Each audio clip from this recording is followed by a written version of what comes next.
Look at the camera, just don't react. Okay, tell me when to go. Whenever you like.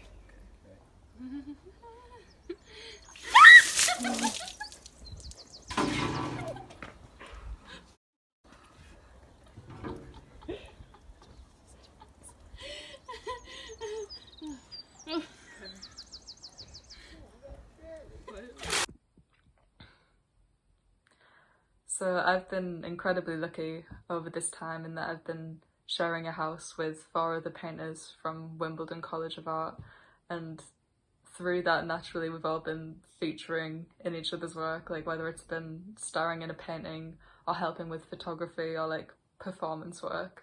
Like writing people into my sketches is something that I've always naturally done. Like collaboration is something I'm very used to, but during this time I found that myself and everybody in this house, like we've been collaborating more so than ever before, and it's really astounding. And I think it does come from that way that we naturally like pull towards each other when something is wrong or when something is shaken up, to form this like support frame.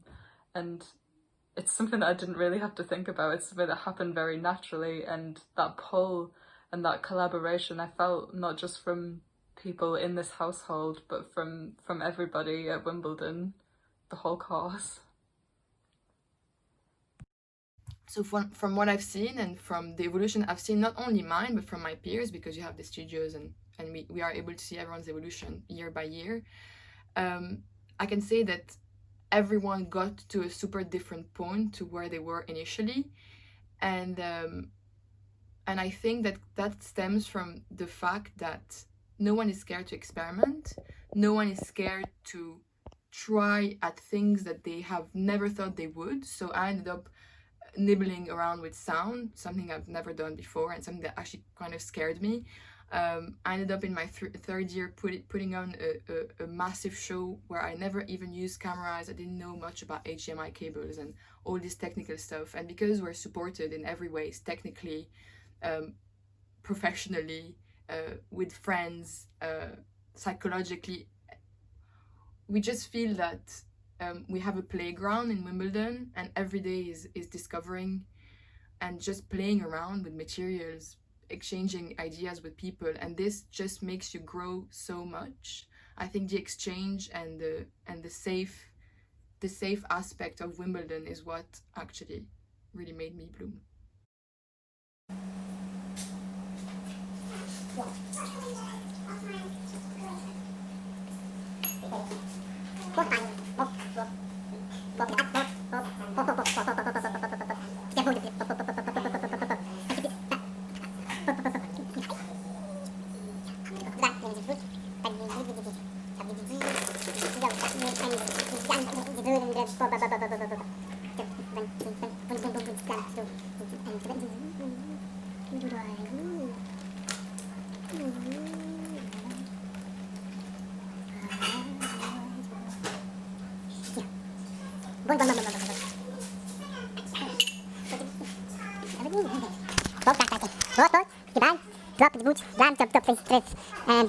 Interesting.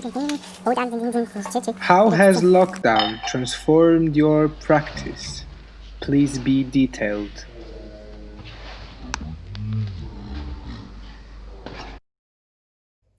So one of the biggest things that I learned at Wimbledon is what it means to be a painter, because when I first started, I thought that I wasn't a good painter or not a real painter because I kept beating myself up over the fact that my paintings didn't look like what I thought paintings were supposed to look like. But the environment at Wimbledon and the contents of the course and my peers around me and the tutors really, in the end, convinced me of the fact that just because your final product is not a painting, it doesn't mean that you're not a painter. And that's what happened in my work. I still draw a lot, I still paint a lot. It's a very important part of my practice. But then in the end, my final pieces sometimes end up looking like this. And you know, that doesn't mean that I'm not still qualified as a painter. I was raised surrounded by the dark Nordic forest, which meant seeing light fundamentally moved me, and it still does. Equality does the same. We are at the next critical juncture of equality, a levelling of the playing field. It's not about swapping who's dominant, but about being treated fairly based on ability, contributing based on skills, and being accepted on equal terms. I hope my art can bring a social value and contribute to a feeling of belonging. We all eat, sleep, and wash, and to share that we are not alone in doing these everyday routines could give comfort, even resilience. I knew it was going to be quick. If I was just thinking about the perspective, like the oil paints were the color, but they were the lines. So I still had that Van Gogh kind of perspective, but just not with the color. And I thought it might be much easier if I just did that, and it would not just about less stress, but just a different process. Just like quicker also, to capture the person. Yeah.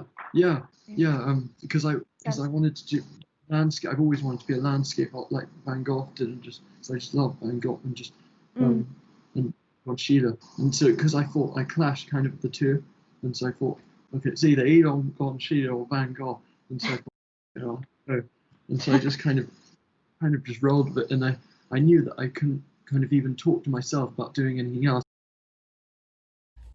Life in lockdown has shown me to be more resilient and just embrace anything that life sort of throws at you and turn that into something positive and to speak about that experience and then again feed your work. I think everything you should do should empower you, or you should reflect upon it and think, what did I get out of that situation? We all have experience, good or bad, and we should be creative to express how we feel. Everyone's got a different way of working, basically, and you just got to embrace what you have as a person, as an artist, and just go with it. So yeah, over the past 3 years, I've just learned so much that has been self-empowering, that has changed me into a completely different person. I would not have been the person today if I wouldn't have met the people on this course and the tutors. Like, it's just been an absolute journey, and I could not be more thankful. The materials I use are generally oil paints, acrylics, pouring medium, and the thematics I explore are to do with agency, they're to do with nationality and provocations.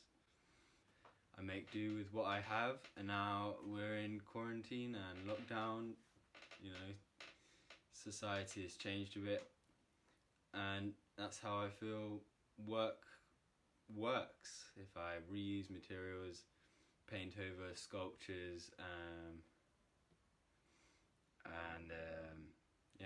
I'll end it here. Thank you. My work focuses on a feeling of alienation and a feeling of loneliness, which I think everyone experiences occasionally, even when we're really familiar with our setting or with the people we're with. So I really believe that this feeling of loneliness is not going to go away, but that maybe by creating work around it, we can open a dialogue that will help to manage this, to explain to people, even when we're super familiar with them, that we feel alienated.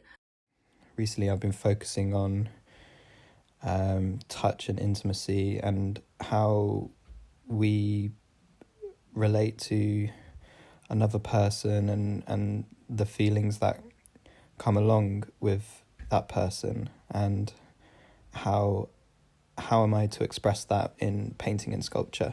That we as a year group and as a community at Wimbledon have something so special that I don't believe other colleges have, and we have this togetherness and this community that will continue to support one another and continue growing.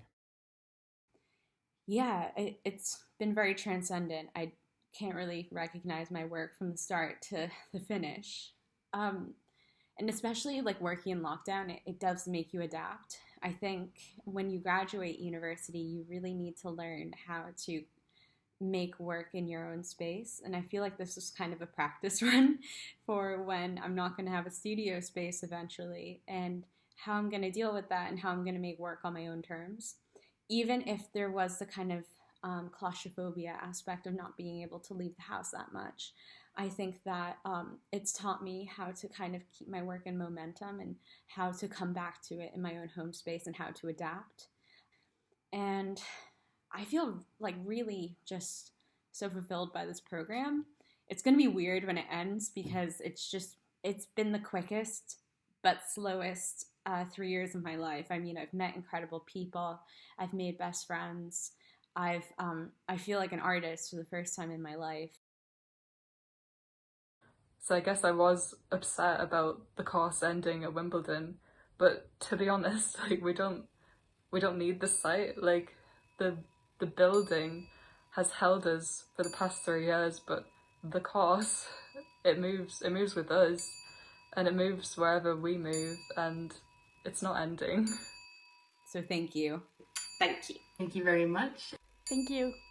Thank you.